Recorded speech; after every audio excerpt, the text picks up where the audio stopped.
Oggi siamo qui con Fernanda alla tenuta Melofioccolo, dove si tocca con mano la mediterraneità, tra coltivazioni, biodiversità e valorizzazione dei prodotti del territorio. Un luogo che racconta un legame profondo con la dieta mediterranea. Da dove nasce questo rapporto e cosa l'ha portato a trasformarlo in un progetto concreto come la tenuta Melofioccolo? Buongiorno e benvenuti alla tenuta Melofioccolo. Allora, questo progetto nasce dalla mia passione per la terra e dal desiderio di far sì che un posto come questo nel centro della città possa essere aperto anche alle persone che vivono nel contesto metropolitano, che purtroppo oggi offre ben pochi spazi verdi. In realtà questo progetto è nato dalla passione in realtà passata anche dai nonni, proprio del contatto con la natura, del riscoprire anche il tempo lento in un ambito agricolo, e quindi riscoprendo la passione per la terra mi è venuta l'idea di aprire un posto che potesse permettere sia alle persone di venire a acquistare i prodotti a chilometro zero, sia anche alle famiglie e ai bambini di vivere e di fare esperienza di quello che è il mondo agricolo. Secondo lei la dieta mediterranea oggi è ancora una pratica viva o rischia di diventare solo un simbolo? Mi sento di dire che è una pratica ancora viva, e in realtà questo lo vediamo sia quotidianamente con i nostri clienti che vengono a rifornirsi dei loro prodotti da noi, perché comunque c'è una ricerca di quella che è la stagionalità, prodotti a chilometro zero, prodotti dove c'è comunque un'attenzione alla qualità di quello che le persone vanno ad acquistare, e poi anche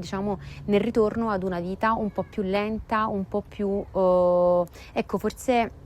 in cui ci si dedica un po' di più alla riscoperta di valori diversi. Quindi secondo me questo è molto rappresentativo di un bisogno di ritornare proprio alla dieta mediterranea. La tenuta conserva le tradizioni del passato o punta al futuro? Allora, questa è una bella domanda, nel senso che chiaramente devo rispondervi che siamo un'azienda che punta al futuro, perché comunque senza guardare avanti non potrebbe esistere quella che è la sostenibilità o la durabilità di un'azienda. Quindi chiaramente siamo attenti all'innovazione e cerchiamo comunque, per quanto possibile, in un contesto che è anche poco a livello tecnologico, poco sviluppato, cerchiamo comunque di guardare al futuro. Però è chiaro che secondo me guardare al futuro senza portarsi la tradizione significherebbe un po' perdere un pezzo, perché quello che noi facciamo oggi, anche il come lo facciamo oggi, sicuramente è ricco della tradizione contadina, della tradizione familiare che portiamo avanti ogni giorno, sia per quanto riguarda proprio le tecniche di coltivazione, sia anche in quello che noi magari proviamo a passare come messaggio quotidiano ai bambini che vengono ogni giorno in gita da noi. Qual è la sfida più grande nel conciliare i metodi di coltivazione tradizionali? Allora, la sfida più grande secondo me è proprio rieducare la clientela, nel senso che utilizzando una coltivazione che è abbastanza naturale, in cui quindi andiamo a non utilizzare pesticidi e a dare valore più che all'aspetto, a quella che è la sostanza di quello che andiamo a vendere, la sfida più grande secondo me è proprio rieducare le persone a questo, perché oggigiorno siamo abituati a comprare prodotti perfetti, prodotti lucidi, prodotti che non hanno dei buchi, prodotti veramente perfetti che sembrano quasi finti. Quindi sicuramente la sfida è questa,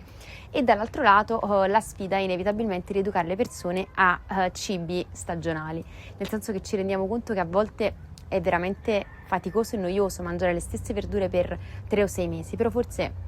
lo sforzo che dobbiamo fare anche proprio per in qualche maniera seguire la dieta mediterranea è quella di far sì che comunque si rispetti la stagionalità dei prodotti. Ci sono varietà locali o antiche che avete scelto di recuperare? Allora, sicuramente varietà locali sì, perché comunque essendo in Campania rispettiamo e scegliamo sempre piantine di origine della Campania, quindi con prodotti tipici campani. In aggiunta a questo abbiamo scelto poi di recuperare alcune piante tipiche della tradizione campana, quindi vi faccio l'esempio dei cuogli, che sono delle verdure, è un broccolo a foglie che cresce nel periodo quindi chiaramente autunnale o invernale, che è tipico campano, e anche le torselle. Le torselle è un piatto a cui io sono molto affezionata, perché è una delle 7 verdure che va nella minestra maritata. Oggigiorno non è una verdura che si trova più tanto in commercio, perché a livello economico non è una verdura che conviene particolarmente, quindi magari i supermercati fanno una scelta di non includerla, però noi proprio per questo l'abbiamo voluta reinserire,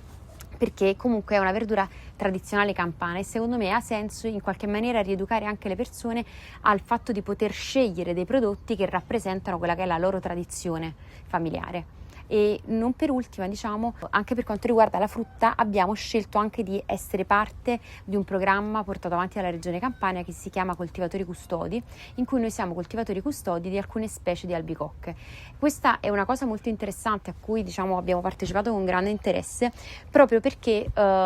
ci sono state affidate delle varietà rare per, diciamo, per portare avanti la specie, e secondo me è importante far sì che comunque sia la varietà continui ad essere ampia, anche perché uno dei problemi è che comunque stiamo perdendo la biodiversità, e poi perché comunque è un prodotto tipico campano e credo che abbia senso portarlo avanti. Cosa significa per voi sostenibilità nella pratica quotidiana? Allora, la sostenibilità, che ormai è un termine ultra, diciamo, gettonato, secondo me, ritornando un po' al concetto essenziale della sostenibilità, si traduce in quello che noi facciamo ogni giorno e in come lo vogliamo fare. Cioè, quindi per me la sostenibilità, che è praticamente una guida in realtà per quello che per come noi agiamo, la traduciamo sia in ambito agricolo, con una scelta di prodotti per quanto riguarda, diciamo, la cura degli infestanti molto naturale, quindi cerchiamo di utilizzare solo prodotti consentiti in agricoltura biologica o cerchiamo di quasi non utilizzare niente. Quindi sicuramente da questo punto di vista la sostenibilità è guida in quella che è la scelta dei prodotti da utilizzare. Dall'altro lato, anche per quanto riguarda i laboratori, le nostre attività, la scelta di sostenibilità sta nel riuso e nel riutilizzo dei vari prodotti, quindi cerchiamo di riutilizzare materiali di scarto che possono essere vasetti di yogurt, come confezioni di cartone, per ricreare i laboratori, in modo tale anche da passare un messaggio ai bambini, che poi la chiave è questo, cioè comunque cercare di andare un po' oltre quello che è la tendenza di oggi, comunque diciamo, di buttare tutto, ma anzi passare un messaggio che una cosa che oggi veniva utilizzata in un modo, domani la possiamo anche riutilizzare in un altro senso. A proposito, quanto è importante trasmettere questi saperi alle nuove generazioni? Secondo me è fondamentale questa cosa, io credo che sia la base del lavoro che noi facciamo tutti i giorni, perché chiaramente, diciamo, il cambiamento passa per l'educazione, quindi se ogni giorno, diciamo, io penso che sia nostro compito con le scuole che vengono quotidianamente in visita da noi di passare questo messaggio, cioè in qualche maniera sensibilizzare i bambini al fatto che comunque, diciamo, sia importante rispettare l'ambiente, riutilizzare quello che abbiamo, diciamo, tutte le risorse che abbiamo, non sprecare le risorse che abbiamo. Quindi il nostro concetto di fattoria didattica è proprio questo, cioè anziché riempire i bambini di nozioni che probabilmente già conoscono, che comunque ricevono quotidianamente anche a casa o a scuola, il senso, secondo me, di un'esperienza qua è proprio quello di sensibilizzarli, fargli provare con mano che cosa vuol dire poter riutilizzare un qualcosa, poter far sì che una risorsa che oggi non serve più diventi una risorsa utilizzabile domani in un altro senso. Cosa si prova a entrare nelle case dei napoletani con i vostri prodotti?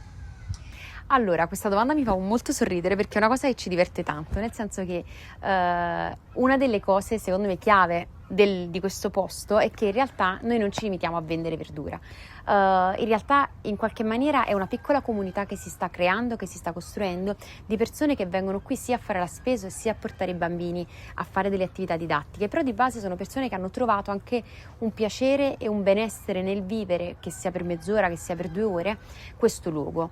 Questo alla fine si traduce in quello che sono le relazioni, perché alla fine noi oggi con le attività che facciamo costruiamo relazioni, e quindi, per non dilungarmi troppo e ritornare alla domanda, diciamo, di partenza,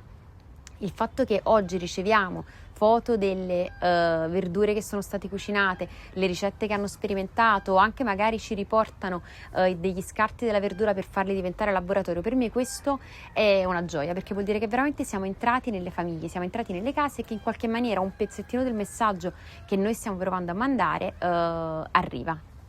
Qual è invece un piatto della sua infanzia che rappresenta davvero la dieta mediterranea? Allora, senza dubbio il piatto che più rappresenta la mia infanzia è la zuppa cioè sono le verdure in brodo, in particolare la scarola in brodo. È un piatto della tradizione di Natale che si utilizza a casa nostra, nel senso che mia nonna materna aveva come abitudine di preparare sempre la scarola in brodo come piatto principale il 25 dicembre, e per me oggi il fatto di poter coltivare questa verdura e quindi raccoglierla e mangiare un prodotto che so da dove viene, che porto a tavola, è una cosa meravigliosa. Quindi sicuramente questo è il piatto, diciamo, che più rappresenta la mia infanzia e che mangio con più gioia durante l'anno. Come integra i prodotti della tenuta nella sua alimentazione quotidiana? Allora, all'inizio con molta fatica, nel senso che un po', diciamo, la sfida non è soltanto per i clienti, ma è chiaramente anche per noi interni, perché tutti purtroppo siamo abituati che al supermercato è sempre tutto disponibile. Quindi La sfida è stata quello là di imparare che comunque esistono delle verdure che si mangiano d'inverno e delle verdure che si mangiano d'estate, con spesso molta noia, perché probabilmente le verdure invernali, che sono broccoli, cavoli, cavolfiori, spinaci, a un certo punto, diciamo dopo 6 mesi, nessuno di noi le vuole mangiare più. Però la sfida secondo me è proprio questa, nel senso che chiaramente per rispettare anche quello che è il concetto della dieta mediterranea è giusto seguire la stagionalità, e a un certo punto inevitabilmente, diciamo, la creatività ci torna utile proprio per variare un pochino i piatti sulla nostra tavola. E per concludere, qual è la filosofia che guida il vostro lavoro quotidiano? Allora, secondo me la filosofia, ritorna un po' a quello che dicevo prima, è quello di aver creato un posto che è un po' una comunità, dove costruiamo relazioni più che vendere un prodotto o vendere un servizio, perché è vero sì che le persone vengono qua per acquistare dei prodotti o per fare delle esperienze, però di base si creano delle relazioni che vanno un po' oltre, perché comunque la filosofia che c'è alla base di questo posto, quello che mi ha permesso, cioè l'idea forse che mi ha fatto sì che questo posto andasse avanti, che mi ha portato ad aprirlo, è proprio quella di creare un luogo dove le persone si sentano accolte, dove ci possa essere spazio per la propria individualità, dove ognuno si sente libero di esprimersi com'è, o anche semplicemente di godersi questo posto in una maniera libera, senza particolari, diciamo, vincoli, particolari limitazioni o senza giudizio. Quindi la sfida più grande è proprio questa, è far sì che il posto possa, nonostante stiamo crescendo e stiamo diventando comunque una comunità un po' più grande, rimanga sempre un posto che conserva l'intimità e il senso comunque di casa e di famiglia. Perfetto, grazie mille Fernanda. Grazie a voi.